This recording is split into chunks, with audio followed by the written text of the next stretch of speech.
Bonjour, donc bienvenue dans ce nouveau tutoriel. Dans ce tutoriel, on va voir comment faire des déformations de texte pour mettre du texte en arche, comme par exemple dans le logo Ben Jerry's, pour venir écraser le texte, un petit peu comme dans le logo Everlast, ou pour faire un espèce d'effet d'expansion, comme sur le logo Dupont. Alors ces effets, en fait, en anglais, on appelle ça warp effect, des effets d'enveloppe. C'est-à-dire qu'en fait, on va venir déformer le texte selon une forme spécifique. Alors, la plupart de ces effets, on va les trouver dans ici le menu Effets, Déformation, et ici, par exemple, vous allez avoir l'effet d'arc. Donc, ça vous ouvre un menu et vous pouvez régler en fait l'inflexion de l'arc. Donc, par exemple, si je voulais avoir un arc proche de celui de Ben Jerry's, je me mettrais sans doute autour de 20%. Voilà, vous avez l'aperçu. Quand vous êtes satisfait, vous faites OK. Et ensuite, vous pouvez construire le reste de votre logo. Quand vous avez appliqué ce type d'effet, tant que vous n'avez pas vectorisé le texte, vous pouvez à tout moment venir retravailler cet effet et changer les réglages en ouvrant le menu Aspect. Dans le menu Aspect, vous allez retrouver la déformation que vous avez appliquée, vous cliquez dessus, et ici, si je veux réduire à 15%, je peux venir changer mon réglage. Par contre, dès l'instant où j'aurai vectorisé le texte, je ne pourrai plus faire ces modifications. Donc ça, c'est pour l'effet d'arche. Donc je vais supprimer cet effet. Donc pour le supprimer, dans le menu Aspect, je clique sur la corbeille. Donc là, j'ai mon texte qui est revenu comme il était au départ. Si je veux maintenant faire un effet similaire à Dupont, je vais aller une fois de plus dans Déformation. Et ici, je vais avoir quelque chose comme le renflement. Et là, même chose, ça va ouvrir un menu et je peux venir gérer à quel point je vais venir gonfler mon texte ou au contraire faire quelque chose de plus subtil. Même chose, une fois que j'ai appliqué cet effet, je peux retrouver mon effet ici dans le menu Aspect et je peux à tout moment venir l'éditer. Et puis si je veux faire un effet comme Everlast, donc la même chose, je vais supprimer mon effet renflement. Je vais aller de nouveau dans Effet, Déformation. Et là, alors ça va être lequel? Arc inférieur, arc supérieur, onde, montée, objet, compression. Compression, donc là vous voyez ça le comprime, mais pas dans le bon sens par rapport à Everlast, ça le comprime sur les côtés. Donc je vais changer ici pour vertical. Donc c'est pas non plus le bon truc, donc c'est pas le bon effet.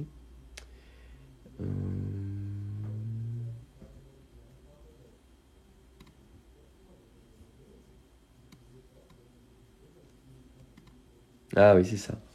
En fait, je me suis trompé. L'effet pour faire la même chose qu'Everlast, ça va être finalement toujours renflement, donc le même effet qu'on a appliqué à Dupont, sauf que là, si je mets une valeur positive, ça va le faire gonfler, et si je mets une valeur négative, ça va venir le comprimer.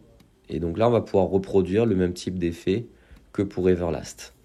Donc même chose, si j'applique ça, à tout moment, je peux venir rééditer à partir du menu Aspect. Donc voilà un petit peu une technique pour appliquer ce type d'effet. Alors je vais supprimer cet effet-là. Il y a une autre méthode en fait qui peut être appliquée pour faire des déformations d'enveloppe. Ça va être d'utiliser une forme géométrique. Vous allez dessiner votre forme géométrique par-dessus votre texte. Et ensuite, vous allez venir déformer cette forme géométrique. Donc par exemple avec la flèche blanche ici, je vais faire quelque chose comme ça. Et ensuite, je vais faire quelque chose comme ça. Hop.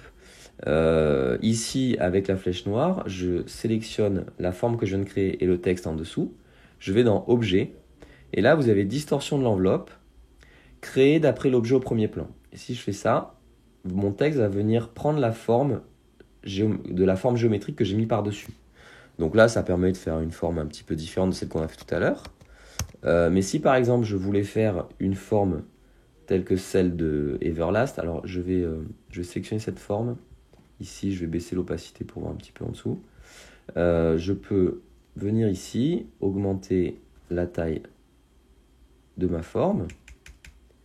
Et ensuite, ici, vous avez un outil, donc je reste appuyé sur plume, vous avez un outil qui permet de venir mettre des courbes. Donc en fait, il faut se mettre sur le segment ici que vous voulez déformer. Vous tirez et ça va faire une courbe. Même chose ici, hop, je fais une courbe. Et donc là, maintenant, si je prends les deux objets, que je vais dans Objet, distorsion de l'enveloppe créée d'après l'objet au premier plan, ça va venir faire une déformation. Bon là, c'est parti un peu de travers, puisque ma forme ne devait pas être complètement géométrique. Mais avec cette technique, vous pouvez aussi appliquer le même effet que pour Everlast. Donc là, je fais commande Z pour annuler ce que j'ai fait. Et du coup, on va utiliser plutôt cette deuxième technique. Comme ça, vous voyez deux techniques différentes. Et on va faire le logo Everlast. Donc j'appelle ma marque Iterlast. Vous pouvez voir que j'ai pris une police de caractère avec empattement de type mécane, c'est-à-dire avec des gros empattements rectangulaires, puisque c'est ce type d'empattement qu'on va avoir sur Everlast. Bon, elle est un petit peu trop grasse par rapport, mais j'ai pas de quelque chose. Ensuite, là, ça serait trop maigre, donc je vais garder cette police là. Ce que je peux faire peut-être, c'est venir tricher un petit peu ici. Je vais compresser un petit peu mes lettres. Peut-être réduire un peu aussi le tracking, l'espace entre les lettres. Très bien. Et ensuite, je vais peut-être comme ça compresser encore un petit peu mes lettres. Iterlast. Je vais donc prendre un rectangle que je vais mettre par-dessus.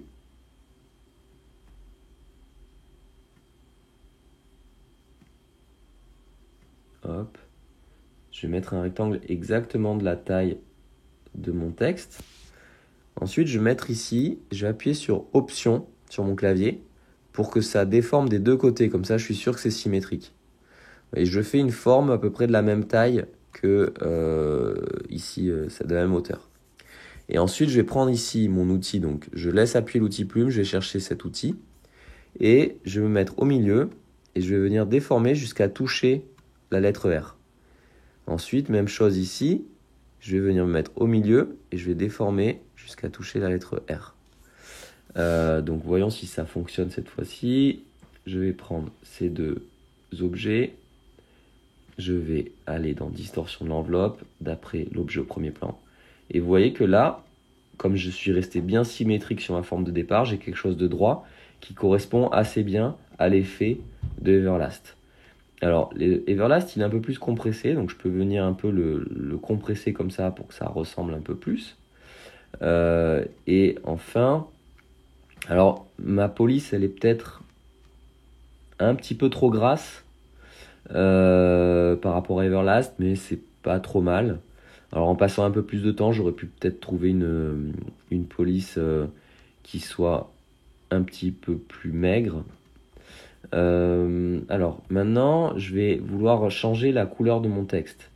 Donc, pardon, pour changer la couleur de mon texte, il faut rentrer ici pour sélectionner le texte. Pour rentrer, il faut double-cliquer sur votre texte ici.